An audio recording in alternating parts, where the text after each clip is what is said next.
Hello hi. ఈరోజు నేను మీకు ఒక స్టోరీ చెప్తాను. అదేంటంటే, మన రోడ్ మీద వెళ్తూ ఉంటాము. మీ గోల్డ్ చైన్ లేదంటే మీ గోల్డ్ వస్తువు ఏదైనా రోడ్డు పక్కన పడిపోతుంది. దానికోసం చాలా వెతుకుతాం, ఎక్కడెక్కడో వెతుకుతాం. ఎందుకంటే అది చాలా వాల్యుబుల్ అండ్ కాస్ట్లీ కూడా. మళ్ళీ మనం దాన్ని కొనగలమో లేదో అని చెప్పి చాలా బాధపడతాం. అదే మన రోడ్డు కూడా ఏదైనా పడిపోతే పోతే పోయింది, కావాలంటే అలాంటి 100 కొనుక్కోవచ్చు అని చెప్పి అక్కడి నుంచి వచ్చేస్తాం. అట్లీస్ట్ వెతకడానికి కూడా ట్రై చేయం. ఎందుకంటే దానికి వాల్యూ లేదు, అదంత కాస్ట్లీ కూడా కాదు.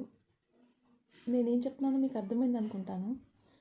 నేను చెప్పాలనుకుంటుంది యాక్చువల్లీ గోల్డ్ కోసం, గోల్డ్ కోసం కాదు, ఒక పర్సన్ కోసం. ఒక వ్యక్తి మనకి వాల్యూ ఇస్తే నిజంగా గోల్డ్ లాగానే ట్రీట్ చేస్తారు. అంటే మనం ఎక్కడ దూరం అయిపోతామో, లేదంటే మళ్ళీ మనం ఇలాంటి వాళ్ళు మనకి మన లైఫ్లో ఉంటారో లేదో అని చెప్పి, అంటే చాలా కొంచెం కాకపోతే ఎఫర్ట్స్ అయినా పెడతారు మన కోసం. మళ్ళీ వచ్చి కన్విన్స్ చేయడమో లేదంటే ఏదో ఒకటి.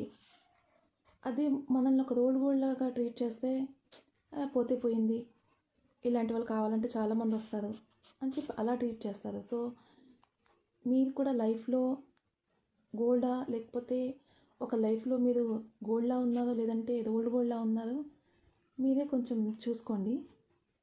ఎందుకంటే పిచ్చిగా ఉండి మోసపోవద్దు.